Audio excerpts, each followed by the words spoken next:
नमस्कार, मैं लिम्बानी अंकिता। आपका पाटीदार दर्शन में हार्दिक स्वागत है।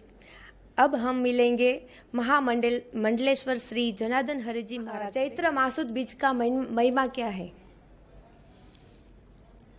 सबको नमस्कार और जय गुरुदेव मेरी ओर से।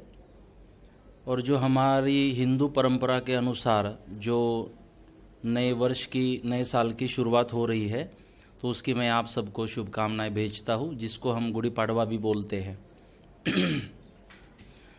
जो चैत्र बीज की जो महिमा है, तो आज के दिन ही, आज के शुभ मुहूर्त पर श्री ब्रह्मा जी ने आदि नारायण भगवान के कहने पर सृष्टि की रचना आज के दिन की थी। मतलब जो गुड़ी पाड़वा का दिन है वो इस सृष्टि का प्रथम दिवस है और आज बीज का महोत्सव आता है। तो भगवान ने सृष्टि की रचना की, उस दिन का यह महोत्सव पूरे भारतवर्ष में मनाया जाता है। पहले तो मैं स्पष्ट कर दूं, ये जो महोत्सव अमृत महोत्सव प्रेरणापीठ पिराना में मनाया जाता है, तो ये खाली प्रेरणापीठ में ही नहीं, सतपंथ में ही नहीं, पूरे भारतवर्ष में इस महोत्सव को मनाया जाता है। तो गुड़ी पड़वा के दिन यहाँ पर पूरे भारतवर्ष से हजारों पदयात्री पैदल चलते हुए यहाँ पहुँचते हैं। कई पदयात्री जब यहाँ प्रेरणापीठ पहुँचते हैं तो कोई बगैर चप्पल से यहाँ चलते चलते पहुँचते हैं, कोई एक भूख रहते हैं, मतलब एक ही समय में भोजन करना है, कोई तो भोजन भी नहीं करते, बस नींबू पानी या कुछ फलों का रस लेकर वो चलते हैं। किसी का मौन व्रत होता है। ऐसे कई व्रत को लेकर सारे पदयात्री प्रेरणापीठ में इस महोत्सव में सम्मिलित होते हैं पैदल चलते चलते। कई पदयात्राएं हैं, जैसे कच्छ हुआ, यहाँ पर महाराष्ट्र हुआ, वहाँ से 600-700 किलोमीटर से सारे पदयात्री चलते चलते प्रेरणापीठ पहुँचते हैं, व्रत के साथ, नियमों के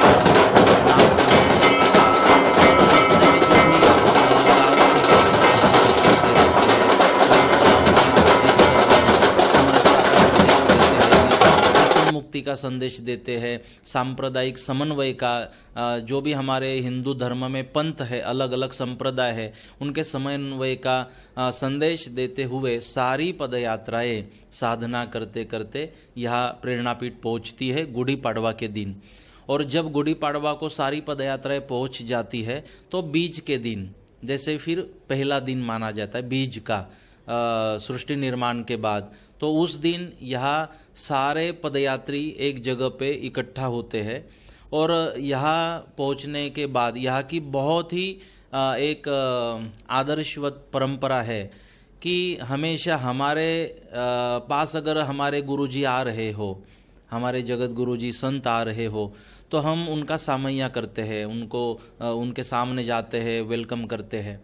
तो आज के दिन जो सारे पदयात्री प्रेरणापीठ पहुँचते हैं, तो ये ऐसा एक दिन है कि यहाँ के जगत गुरु और संप्रदाय के सभी महामंडलेश्वर और संत महंत सब के सब अपने भक्तों को, जो पदयात्री है, जो पैदल चल के आए, उनका सामैया करने सामने से जाते हैं, उनको उनका स्वागत करने जाते हैं। स्वागत करके उन सब को सम्मान के साथ संस्था में ले आते हैं। इतनी ये ऊंची परंपरा है।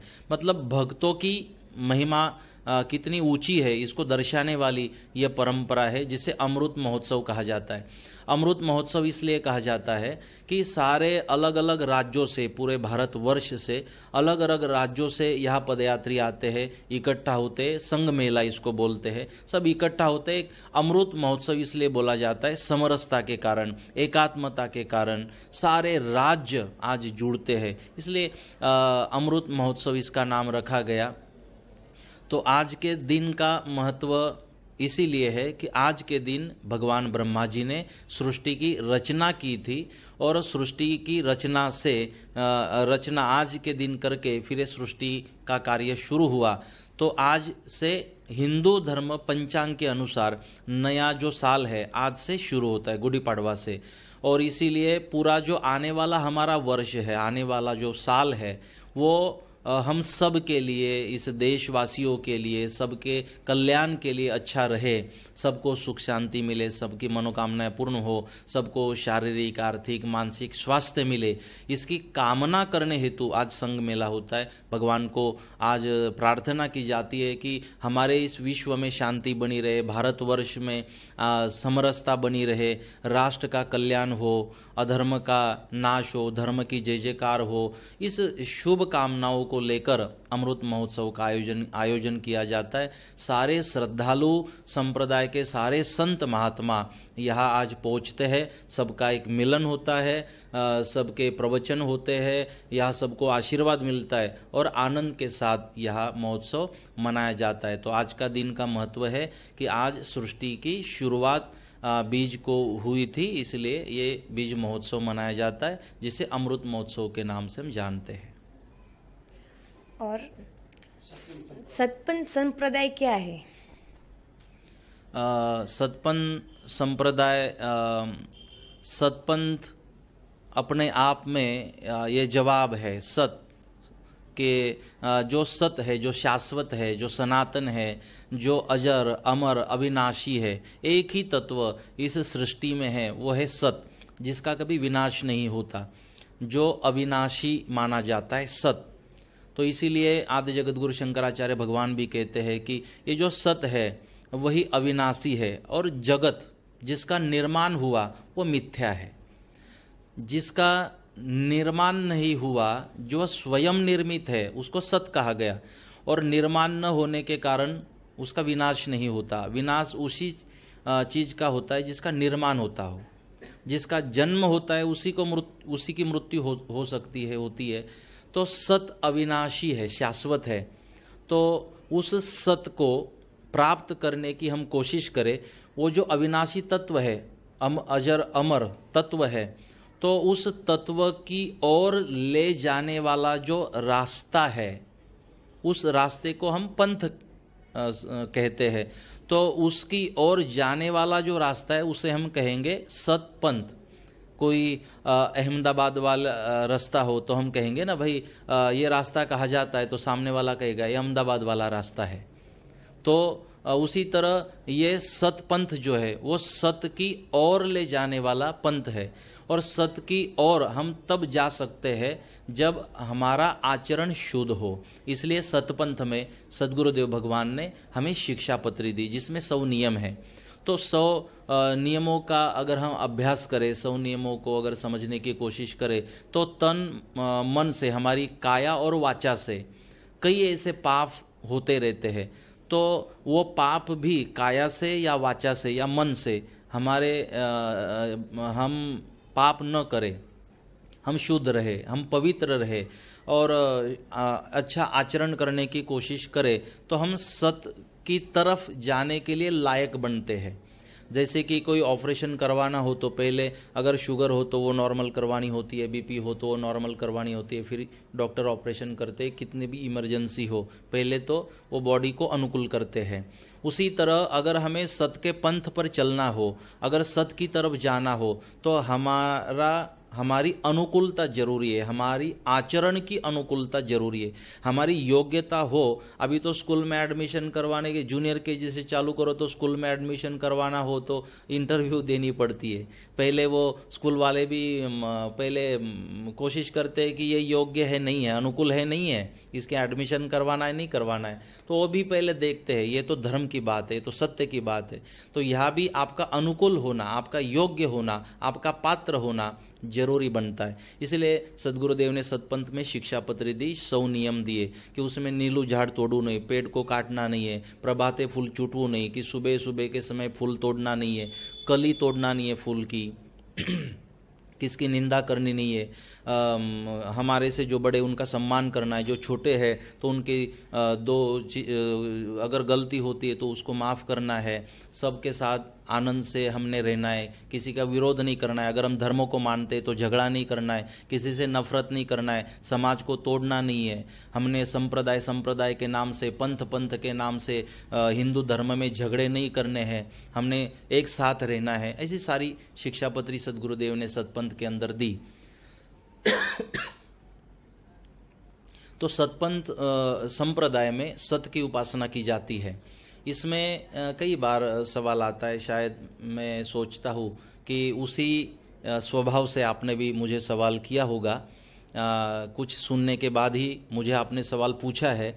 आपके सुनने में आया होगा कि सतपंथ जो संप्रदाय है, सतपंथ जो परंपरा है वो मुस्लिम है, उसके जो सदगुरु है आराध्य वो मुस्लिम है, इमाम शाह जी उनका नाम है, और फिर सतपंथ की बदनामी की जाती है यूट्यूब के माध्यम से, अलग अलग वेबसाइट के माध्यम से, सोशल मीडिया के माध्यम से, जो भी समाज पत्र निकलता है उसके माध्यम से। तो शायद आपने कहीं पढ़ा सुना हो तो आपके मन में सवाल आया।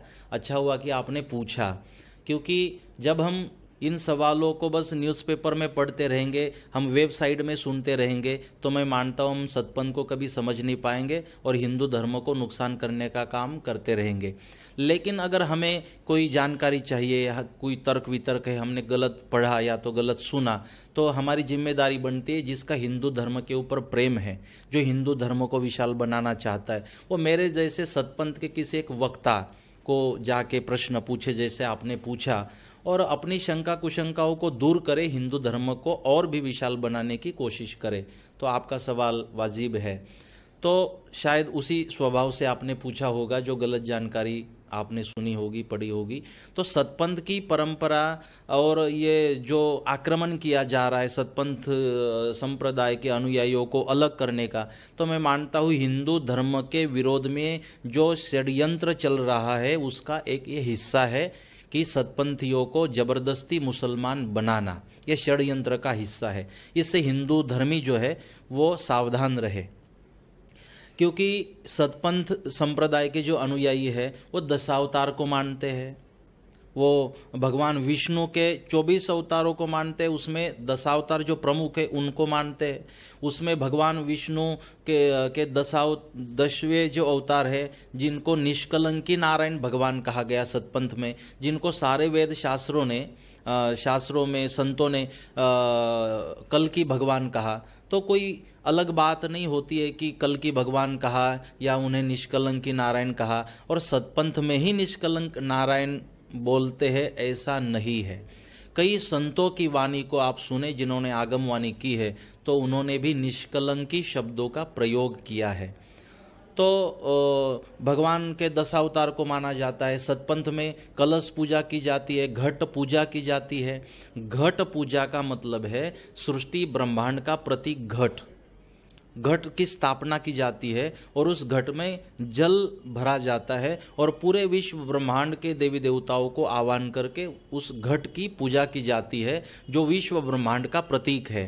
तो ये तो हिंदू धर्म में ही मान्यता है। विष्णु भगवान ब्रह्मा विष्णु महेश जी को माना जाता है, जो भगवान ब्रह्मा जी सृष्टि को निर्माण करते, विष्णु जी संरक्षण करते, महादेव जी विनाश करते। तो तीनों को माना गया। ब्रह्मा विष्णु महेश विना मुक्ति न हुई, इतनी बड़ी बात सदगुरुदेव इमाम शाह जी सतपंथ में कहते कि आपको मुक्ति तो मिलेगी ध्यान से, साधना से, लेकिन इन 3 देवों को भी आपको धन्यवाद देना पड़ेगा जो सृष्टि चक्र को चला रहे हैं। उनकी भूमिका है। आपको शरीर मिला तभी तो आप ये साधना कर पा रहे हो, समझने की कोशिश कर पा रहे हो। तो प्रकृति और शरीर, इन चीज़ों को आप मिटा नहीं सकते, भुला नहीं सकते। तो ब्रह्मा विष्णु महेश को इसीलिए सामने रखा उन्होंने कि उनको भी आपको समझना होगा। और बाद में परब्रह्म, तो ब्रह्मा विष्णु महेश को मानते हैं। जब घटपाट पूजा होती है तो 3 ज्योत जलाई जाती है, ब्रह्मा विष्णु महेश। 2 अलग ज्योत जलाई जाती है, आद्य शक्ति माता और आद्य नारायण भगवान की, तो उनको माना जाता है। दशावतार को माना जाता है। इसमें भगवान राम कृष्ण भी आ गए। इसमें ओम को माना जाता है। इसमें जो भी हिंदुओं की सारी परंपराएं हैं उसी के अनुसार ये सारे संप्रदाय का आचरण किया जाता है। तो ज्योत में माना जाता है। कहीं भी आप सतपंथ मंदिर में जाओ तो आपको लिखा मिलेगा सतपंथ ज्योत मंदिर। आप कहीं भी महाराष्ट्र, मध्य प्रदेश, राजस्थान, गुजरात, कच्छ, भुज कहीं भी आप जाए तो आपको हर मंदिर में, सतपंथ मंदिर जहाँ पर है वहाँ गाय माता के शुद्ध घी की आपको अखंड ज्योत जलती हुई दिखाई देगी। तो ज्योत की महिमा है। तो ज्योत को तो हिंदू ही मानते हैं, दशावतारों को हिंदू ही मानते, घट पूजा को हिंदू ही मानते। ये चराचर सृष्टि में भगवान विराजमान है और वो 33 कोटि स्वरूपों में विराजमान है, तो हिंदू ही मानते। सतपंथी तो ऐसा नहीं कहते कि एक ही भगवान है और दूसरा जगत में कोई नहीं है। ये विचारधारा तो हिंदुओं की नहीं। हिंदू तो चींटी में भी भगवान को देखते, हाथी में भी भगवान को देखते। कि जैसे हमारे संतों ने कहा कि कन कन में झांकी है भगवान की, किसी सूझ वाली आँख ने पहचान की। वो सूझ वाली आँख हमारे पास होनी चाहिए, कन कन में भगवान है। इसी को सतपंथ में कहा गया। तो कहीं भी जो मुसलमान परंपरा है उससे कहीं भी सतपंथ की परंपरा मेल नहीं खाती। कोई भी संपर्क नहीं दिखाई देता दूर दूर तक। वहाँ मुस्लिम परंपरा में हमारी खानी पीनी सब लोग जानते हैं। यहाँ सतपंथ की शिक्षा पत्री में प्याज लहसुन तक मनाही है या हींग तक नहीं खाते। तो स्वभाव में भी पवित्रता हो, हम अहिंसा को माने, हम कोई हिंसा ना करें, हम प्योर शाकाहारी जीवन जीने की कोशिश करें। ये सारी परंपरा हिंदुओं की वैदिक है। वेदों में इस परंपरा का उल्लेख भी है। जैसे उपनिषदों में मुंडक उपनिषद है, उसमें भगवान कहते अपनी वाणी में, जिसको व्यास जी ने प्रकट किया, विस्तृत उसकी व्याख्या बनाई कि सत्यमेव जयति नानृतम सत्येन पंथाः वीतते देवयानः। तो यहाँ से सत्येन पंथाः ये शब्द यहाँ मिलता है कि सत्येन पंथाः, सत्येन पथाः, कि ये जो सत्य का पथ है वितते, इसके ऊपर अगर हम चलते रहते हैं तो देवयान मार्ग की हमें प्राप्ति होती है, जिससे जीवन मुक्त अवस्था को हम प्राप्त कर सकते हैं। तो ये सारी परंपरा वैदिक है हिंदुओं की। इसके बारे में बहुत सोशल मीडिया के माध्यम से बदनामी की जाती है, लेकिन मैं नहीं मानता कि बदनामी का कोई असर हुआ या कोई असर होगा। तो ये एक अच्छी परंपरा है। आज कितने श्रद्धालु यहाँ पर पहुँचे प्रेरणापीठ में। मैं बचपन से, जब मेरी उम्र 2 साल की थी, तब से हमें सतपंथ के लिए दे दिया गया। तो 2 साल के हम जब थे तो हम भी तो हमारे माँ बाप के लाडले थे। आज भी हमारी माँ है, हमारे पिताजी आज भी है। जब आज हमें वो मंच पे देखती है, सुनती है, जब जब मुझे देखती है या तो हमारी याद आती है, तो आज भी उसके आँख में आंसू होते कि हमने अच्छा लड़का धर्म को दे दिया, हमारे पास होता तो और भी अच्छा रहता। माँ माँ होती है, माँ ए माँ बीजा वगड़ाना वाह, जैसे गुजराती में बोलते। तो माँ माँ होती है। तो हम भी तो उसके लिए जरूरी थे, लेकिन उसने सतपंथ को दे दिया तो सतपंथ को समझे बगैर नहीं दिया। कोई भी हमने दान देना, पैसा दान देना आसान होता है, लेकिन अपने हृदय के टुकड़े को, अपने बालक को, अपने बच्चे को, वो भी 2 उम्र के साल में सतपंथ के लिए गुरु की झोली में डाल देना आसान दुनिया के किसी माँ बाप के लिए नहीं होता। तो मैंने याद इसलिए कराया कि सतपंथ में कुछ तो देखा होगा हमारे माँ बाप ने। मेरे अकेले माँ बाप नहीं है, मैं अकेला संत नहीं हूँ, हजारों संत हुए हैं। आज भी कितने संत सतपंथ में हैं, वो भी तो त्याग करके सतपंथ की सेवा में लगे हैं। तो कुछ जानते तो होंगे सतपंथ के बारे में, इसकी कुछ महिमा तो होगी। आज लाखों लोगों को इस परंपरा ने व्यसन मुक्त बनाया। आज लाखों लोगों को धर्म के रास्ते पर ये सतपंथ की परंपरा ले, कुछ तो है सतपंथ में। आज हजारों लोग पाड़ा में, पद यात्रा में यहाँ पहुँचते, कुछ तो है सतपंथ में, प्रेरणापीठ में। उसके बगैर ये महिमा नहीं है।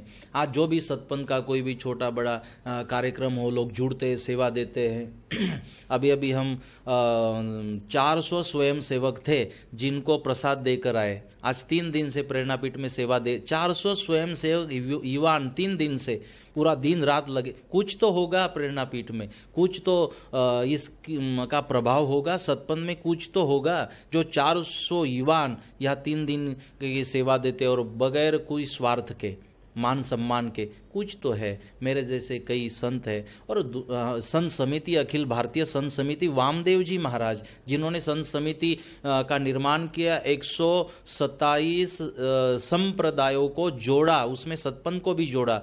तो वामदेव जी महाराज ने यहाँ अनुभूति की, समाधि के पास, इमाम साहजी महाराज के समाधि के पास बैठे, उन्होंने अपने पैरों में बेड़ी पहनी और उन्होंने कहा था कि यहाँ जो वाइब्रेशन है, यहाँ की जो सकारात्मकता है, मैंने कहीं अनुभव नहीं की। कुछ तो रहा होगा। या भारत के सारे संत महात्मा प्रेरणापीठ ने जब जब बुलाया तब कुछ तो होगा। तो हम इसको पैसे से सबको बुलाते ऐसा कह के हम टाइम पास नहीं कर सकते, हम इसको इग्नोर नहीं कर सकते। कुछ तो यहाँ पर है। सारे संत कोई पैसों के भूखे नहीं, पैसों के भूखे होते तो वो घर से निकलते नहीं, धर्म का काम नहीं करते। तो अब होता क्या है कि कोई सर्टिफिकेट लिख के दे तो वो पैसों से लिख के नहीं देते, और कोई सतपंथ को सपोर्ट करे तो पैसों से सपोर्ट करते हैं। बात ये बनती है। अब मुझे उसमें उतना जाना नहीं है, क्योंकि मैं मानता हूँ कि ये विरोध वाली ही बात करते रहेंगे। और दुनिया में किसके जीवन में विरोधी नहीं दिए भगवान ने। जहाँ अच्छाई है वहाँ बुराई सामने खड़ी होती है, सबके जीवन में है। आज तक हम किसी संत का चरित्र उठा के देखो, भक्तों का चरित्र उठा के देखो, या आज का कोई भी संप्रदाय देखो, सारे संप्रदायों की बदनामी करने वाले होते हैं। संस्था में किसी को निकाला वो बदनामी करेगा, संस्था ने किसी का काम नहीं किया वो बदनामी करेगा। सारी संस्थाओं की ये दिक्कतें बनी हैं हिंदू धर्म में, लेकिन ये संप्रदायों की नहीं, हिंदू धर्म का ही इसमें नुकसान होता है।